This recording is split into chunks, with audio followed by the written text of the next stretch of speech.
نہیں ہیں اور مخفی نہیں ہیں۔ اس وقت ہندوستان میں باطل طاقتیں مسلمانوں کے خلاف ایک پروپیگنڈا کر رہے ہیں اور مسلمانوں کو مشتعل کرنے کی کوشش کی جا رہی ہے، اور یہ پلان ان کا بنا ہوا ہے کہ مسلمان آپے سے باہر ہو جائیں، مشتعل ہو جائیں، مسلمان صبر کا دامن چھوڑ دیں۔ پھر وہ یہ سازش کر رہے ہیں کہ وہ اپنے پلان میں کامیاب ہو جائیں گے، مسلمان سڑک پہ آئیں گے، روڈ پہ نکلیں گے، اور پھر مسلمان گولی کا نشان بھی بنیں گے، اور پھر مسلمانوں پر ظلم اور بربریت ہوگی، اور پھر مسلمانوں کو جیلوں میں بند کر دیا جائے گا۔ تو وہ یہ سازش کر رہے ہیں کہ مسلمانوں کو مشتعل کیا جائے۔ ابھی 2-3 دن پہلے ہمارے ملک کے ایک قداور لیڈر، مسلمانوں کے بڑے لیڈر کہیں سے گزر رہے تھے، تو اس وقت باطل طاقتوں نے اور اس میں سے ایک آدمی نے ان کو مشتعل کرنے کی کوشش کی، ان کے خلاف نعرے لگائے، اور یہ کہا گیا کہ یہ دہشت گرد ہیں، دیش دروہی ہیں۔ اور دیکھو دیش دروہی ہمارے سامنے سے جا رہا ہے۔ مشتعل کرنے کی جگہ جگہ مسلمانوں کو کوشش کی جا رہی ہے۔ جیسے جیسے انتخابات قریب آتے ہیں، الیکشن قریب آتے ہیں، اور جیسے جیسے ووٹ کا مسئلہ ہوتا ہے، تو ووٹ بینک کو محفوظ کرنے کے لیے یہ مسلمانوں کو مشتعل کرنا چاہتے ہیں، پھوٹ ڈالنا چاہتے ہیں، اور یہ کوشش ہوتی ہے کہ مسلمان کوئی کام نہ کرے، صرف جذبات میں رہیں اور جذبات کی رو میں بہہ جائیں، اور مسلمان صرف جذبات میں آ جائیں۔ یہ کوشش کی جاتی ہے ہمیشہ سے غیر مسلم طاقتوں کی، باطل طاقتوں کی یہی کوشش رہی کہ مسلمان کوئی کام نہ کرے، صرف جذباتی قوم بن کے رہ جائے، مسلمان بے صبرے بن کے رہ جائے، مسلمانوں میں برداشت نہ ہو، تحمل نہ ہو، مسلمان سہنا نہ سیکھے، مسلمان ہر بات پہ روڈ پہ نکلے اور سڑکوں پہ نکلے، ان کے پاس ان کا کوئی پلان نہ ہو، ان کے پاس ان کا کوئی منصوبہ نہ ہو، مسلمان مل بیٹھ کے اپنے مسائل کا کوئی حل تلاش نہ کرے۔ یہ ہمیشہ سازش کرتے ہیں اور کوشش کرتے ہیں۔ اور آپ دیکھو جگہ جگہ اللہ تعالیٰ نے مسلمانوں کو، ایمان والوں کو، کلمہ پڑھنے والوں کو، رب کی توحید کا اقرار کرنے والوں کو، رسول اللہ کے رسالت کو تسلیم کرنے والوں کو جگہ جگہ اللہ تعالیٰ نے صبر کی تلقین کیا۔ قرآن میں سورہ فاتحہ سے سورہ ناس تک 114 صورتیں ہیں اور 6666 آیتیں ہیں۔ پورے قرآن میں 70 مرتبہ اللہ تعالیٰ نے صبر کا لفظ استعمال کیا ہے۔ جگہ جگہ اللہ تعالیٰ نے مسلمانوں سے کہا صبر کرو، فرمایا یا ایھا الذین آمنوا، اے ایمان والو، استعینوا بالصبر والصلاۃ، صبر سے، نماز سے اللہ کی مدد مانگو۔ پھر اللہ نے فرمایا یا ایھا الذین آمنوا، یا ایھا الذین آمنوا اصبروا وصابروا، صبر کرو، لوگوں کو صبر کی تلقین کرو۔ حضرت لقمان علیہ السلام نے اپنے بیٹے سے کہا، بیٹے تم صبر کرو، جب بھی کوئی مصیبت آ جائے تو تم صبر کرو، واصبر علی ما اصابک، تم پہ کوئی مصیبت آئے تو تم صبر کرو، ان ذلک من عزم الامور، صبر کرنا بڑے ہمت کے کاموں میں سے۔ صبر کرنے والوں کے ساتھ اللہ کی مدد ہوتی ہے، صبر کرنے والے جنت میں ہوں گے، بے حساب جنت میں، بغیر حساب کتاب کے جنت میں داخل کر دیے جائیں گے۔ صبر کرنے والوں کے ساتھ اللہ کی مدد ہوتی ہے، صبر کرنے والے خسارہ نہیں اٹھا سکتے، نقصان نہیں اٹھا سکتے۔ صبر کرنے والوں کو ہزیمت کا، شکست کا سامنا کرنا نہیں پڑتا۔ صبر کرنے والے بڑے ہمت والے لوگ ہوتے، یہ پلان والے لوگ ہوتے، یہ بڑے دل والے لوگ ہوتے جو صبر کرتے۔ اللہ تعالیٰ نے اور رسول اللہ صلی اللہ علیہ وسلم نے جگہ جگہ بتایا کہ صبر کرو، صبر کا دامن مت چھوڑو۔ ایک حدیث میں ہے کل حشر کے میدان میں پوری انسانیت اللہ کے بارگاہ میں جمع ہوگی، فرشتہ اعلان کرے گا ان الصابرون، صبر کرنے والے کہاں ہیں؟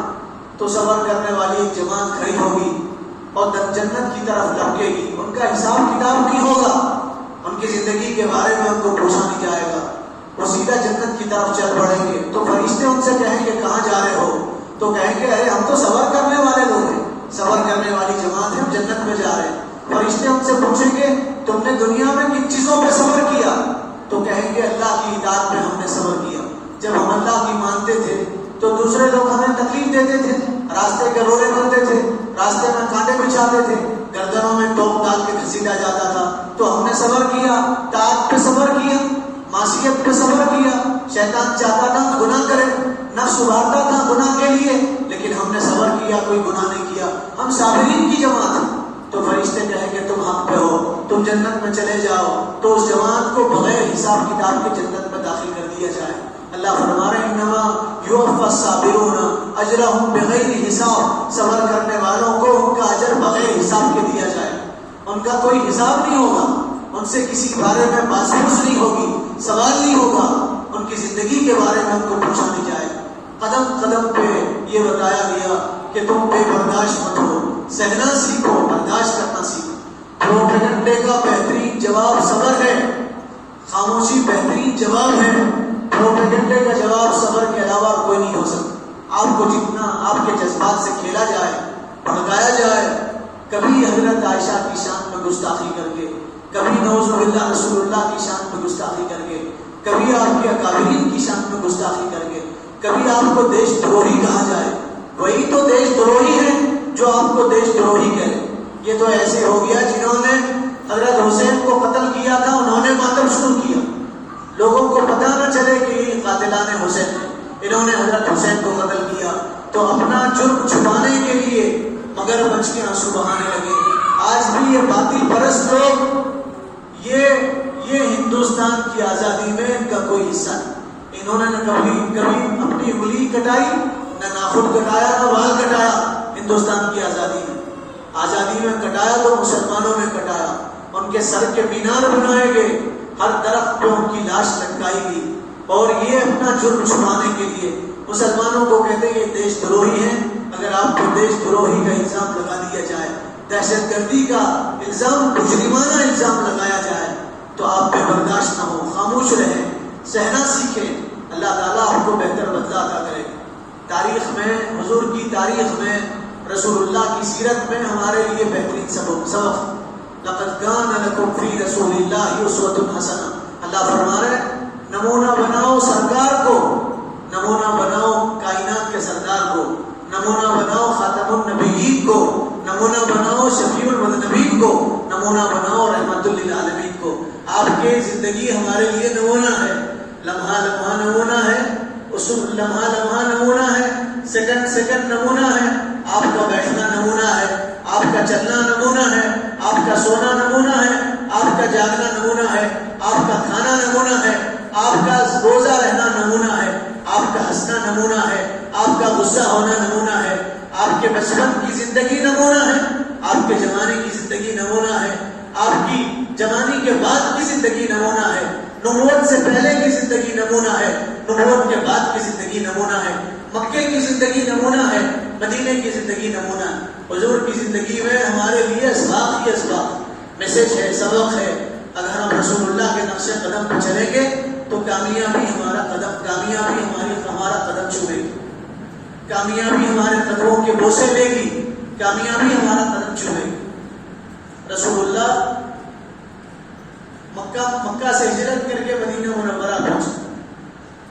مدینے سے آپ عمرہ کرنا چاہتے تھے، عمرہ اللہ کے گھر کا طواف کرنا چاہتے تھے، صحیح کرنا چاہتے تھے۔ یاد رکھیں پوری دنیا میں طواف کی عبادت اور صحیح کی عبادت خانہ کعبہ کے علاوہ اور کہیں نہیں ہوتی۔ نماز آپ کہیں پڑھ سکتے، روزہ کہیں بھی رہ سکتے، زکوٰۃ کہیں بھی دے سکتے، لیکن طواف، عمرہ اور صحیح آپ کو حدود حرم میں کرنا ہو۔ زکوٰۃ آپ حج حرم میں ہی کر سکتے، حرم کے علاوہ دوسری جگہ آپ نہیں کر سکتے۔ تو رسول اللہ عمرے کے ارادے سے نکلے، 1400 لوگوں کو ساتھ لے کے نکلے، 1400 لوگوں کی جماعت آپ کے ساتھ تھی۔ سنو میرے بھائیوں، یہ واقعات عمل کے لیے ہیں، یہ ہمارے لیے نمونہ ہے، مشعل راہ ہے ہمارے لیے۔ یہ واقعات ہمیں منزل تک پہنچائیں گے، اللہ کی محبت تک پہنچائیں گے اگر ہم اس پر عمل کریں۔ ہندوستان کے حالات ہمارے بدلیں گے اگر ہم اس پر عمل کریں۔ 1400 لوگوں کی جماعت کے ساتھ آپ چلیں، عمرے کے ارادے سے چلیں۔ جنگ کا ارادہ نہیں تھا، لڑنا نہیں چاہتے تھے، جہاد کرنا نہیں چاہتے تھے، آپ کا ارادہ یہ تھا آپ خانہ کعبہ کا طواف کریں، حجر اسود کو بوسہ لیں، صحیح کریں، خانہ کعبہ میں عبادت کریں۔ 1400 لوگوں کو لے کے آپ نکلے، حدیبیہ نامی مقام پہ پہنچے۔ حدیبیہ کفار آئے، مکہ کے لوگ، باطل طاقتیں، رسول اللہ کو انہوں نے روکا اور یوں کہا ہم آپ کو بڑا کرنے نہیں دیں گے۔ صحابہ بھڑک گئے، جذبات میں آ گئے، مشتعل ہو گئے۔ حضور نے فرمایا صبر کرو، جذبات میں مت آؤ۔ صحابہ سے کہا صبر کا دامن تھامے رکھو۔ صحابہ نے کہا اللہ کے حبیب یہ کیسا ظلم ہے، جتنا مکہ ان کا ہے اتنا مکہ ہمارا ہے، جتنا خانہ کعبہ ان کا ہے اتنا خانہ کعبہ ہمارا ہے۔ یہ خانہ کعبہ میں داخل ہونے سے روک رہے اور یوں کہہ رہے تم عمرہ نہیں کرو گے۔ تو حضور نے فرمایا صبر کرو۔ ان سے پوچھا تم کیا چاہتے ہو؟ کہا ہم یہ چاہتے ہیں آپ اس سال عمرہ نہیں کریں، آپ آئے عمرے کے ارادے سے، یہاں سے واپس چلے جاؤ، ہم آپ کو عمرہ کرنے نہیں دیں گے۔ حضور نے فرمایا ٹھیک ہے، صلح نامہ لکھو۔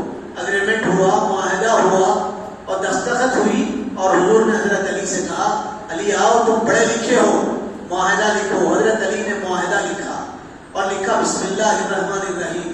یہ معاہدہ ہم لکھتے ہیں، اس کو شروع کرتے ہیں اس اللہ کے نام سے جو بڑا مہربان نہایت رحم کرنے والا ہے۔ تو مشرکین مکہ نے کہا بسم اللہ الرحمن الرحیم مٹا دو۔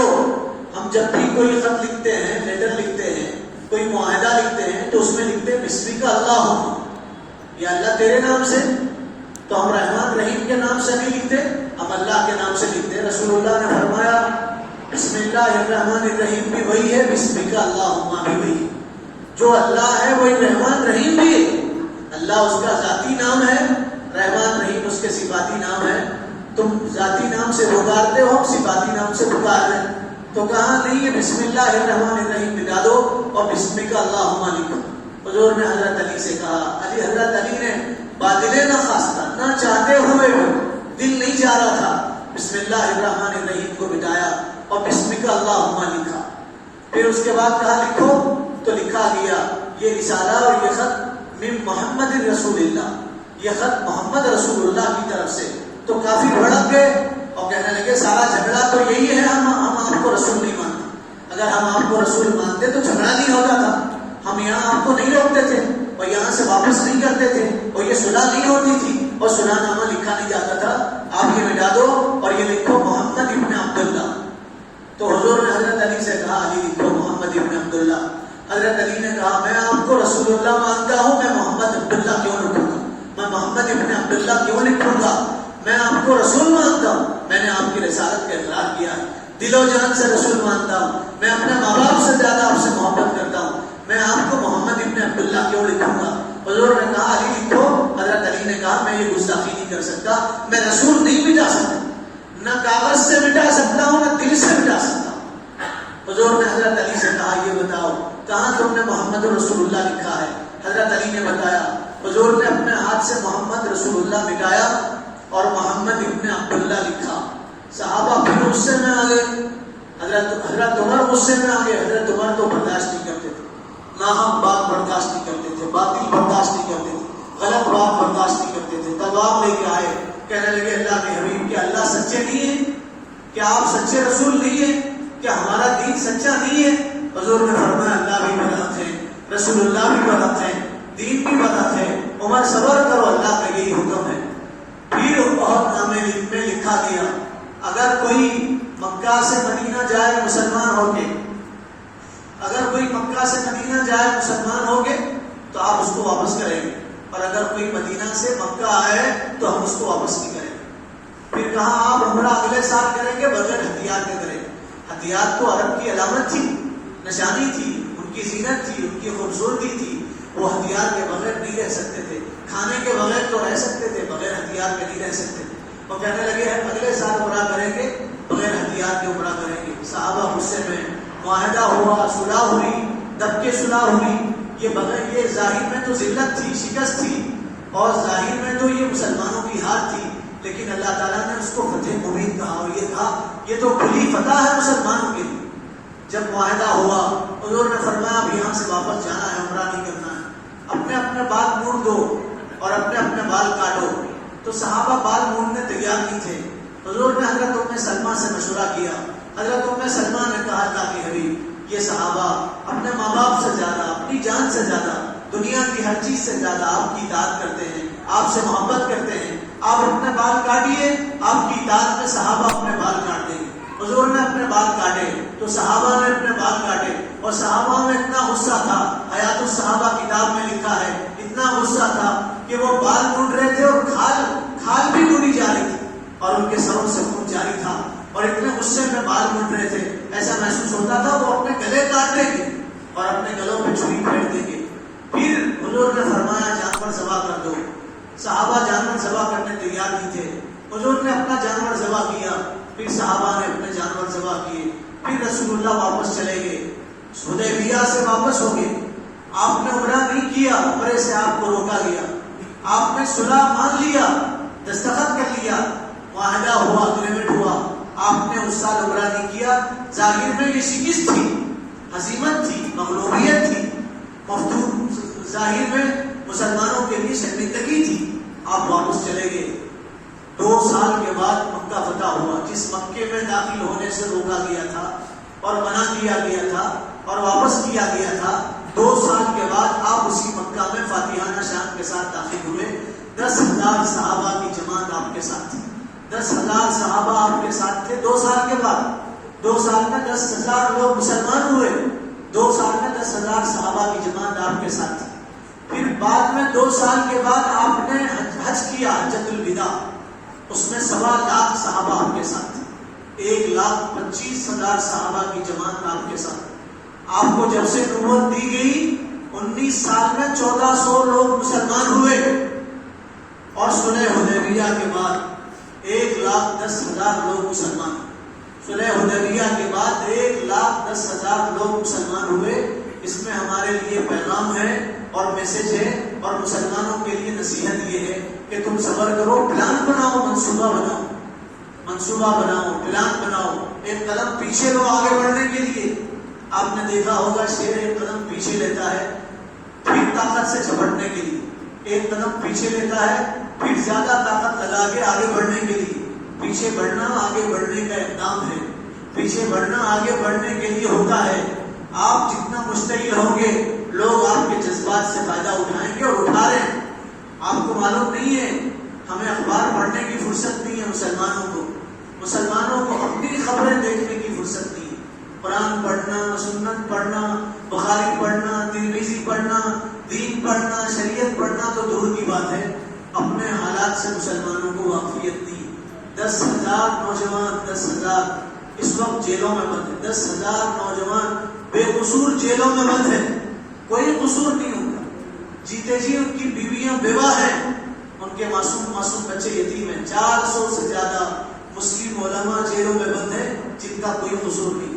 ایک عالم صاحب دنیا بھر میں مشہور تھے، پوری دنیا میں مشہور تھے، دنیا کی مشہور شخصیت، ورلڈ کی مشہور شخصیت، 80 سال سے زیادہ عمر ہے، جیل میں بند، بیماریاں ہیں، مجبوریاں ہیں، معذوریاں ہیں، ظالموں نے ان کے بڑھاپے پہ بھی رحم نہیں کیا، ان کو جیل میں بند کیا، کوئی قصور نہیں تھا ان کا۔ مسلمانوں کے گھروں میں بلڈوزر چلائے جا رہے، مسلمانوں کو بے قصور مارا جا رہا، کوئی قصور نہیں ان کا، بے قصور مسلمانوں کی ہتھیاں کی جا رہی، ہر دن ایک زخم مسلمانوں کو دیا جا رہا، ہر دن۔ ان حالات میں ہمارا کیا کام ہے؟ ہم صبر کریں اور اللہ سے نماز کے ذریعے سے مدد مانگیں، اپنی پیشانی اللہ کے بارگاہ میں جھکائیں، صبر کا دامن ہاتھ سے جانے نہ دیں، پلان کریں۔ مسلمانوں کے پاس اپنا کوئی پلان نہیں، کوئی منصوبہ نہیں مسلمانوں کے پاس، کوئی پلان نہیں مسلمانوں کے پاس، ہمارے پاس کوئی جمعیت نہیں ہے، کوئی جماعت نہیں ہے، کوئی کارکن نہیں ہے جو کام کر سکے، پلان کے ساتھ کام کر سکے۔ 600-700 ریٹائرڈ آفیسر اور دوسرے آفیسر ملا کے ان کے 7,000 آفیسر اپنی جان مال کے ساتھ گھر گھر جا رہے ہیں، ڈور ٹو ڈور جا کے محنت کر رہے ہیں۔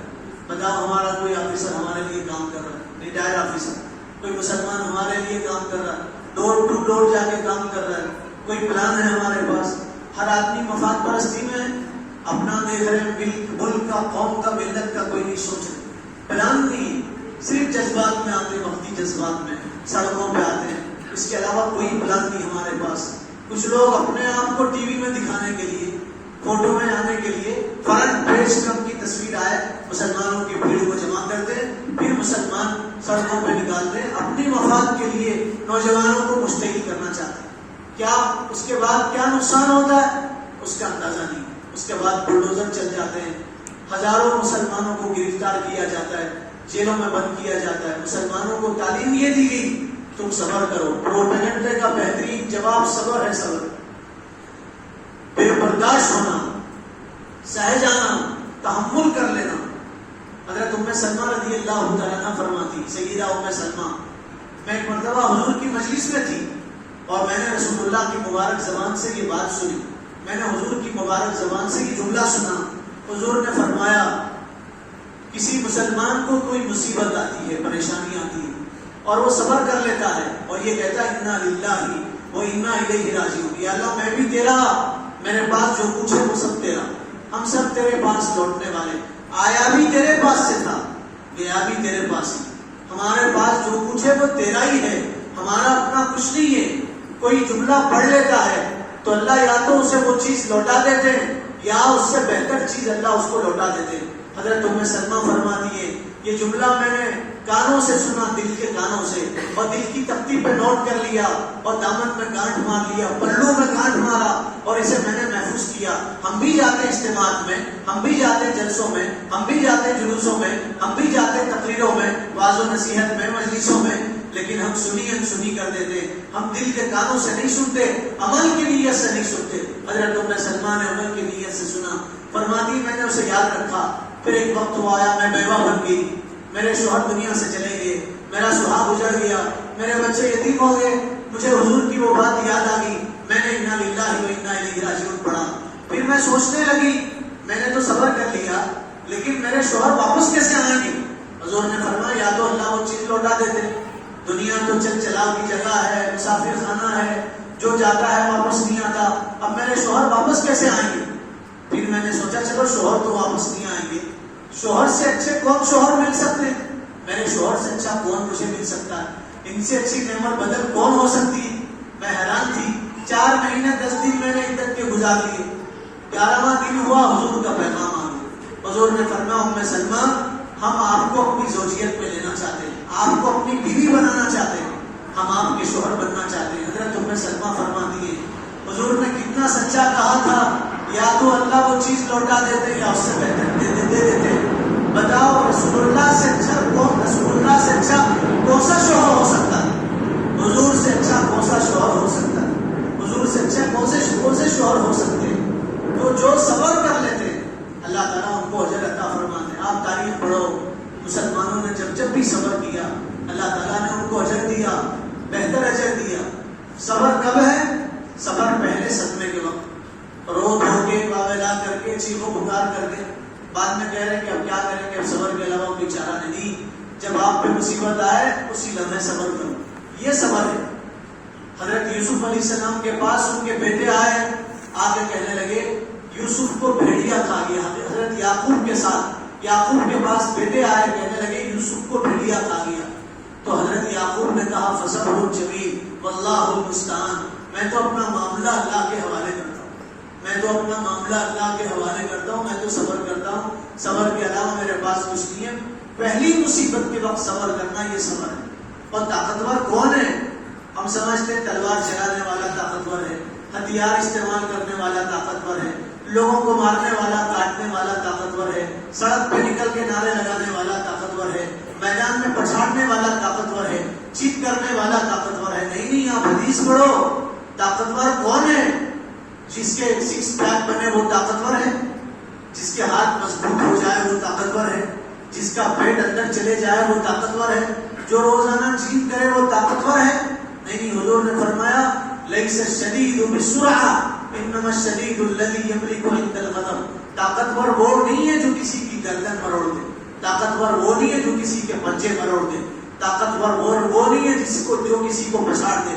طاقتور وہ ہے جو غصے کے وقت میں صبر کر لے, غصے کے وقت میں پی جائے, سہ جائے, برداشت کر لے, وہ طاقتور ہے. اسی لیے فرمایا غصے کے وقت میں قاضی کوئی فیصلہ نہیں کر سکتا, غصے کے وقت میں کیا ہوا فیصلہ غلط ہو سکتا ہے.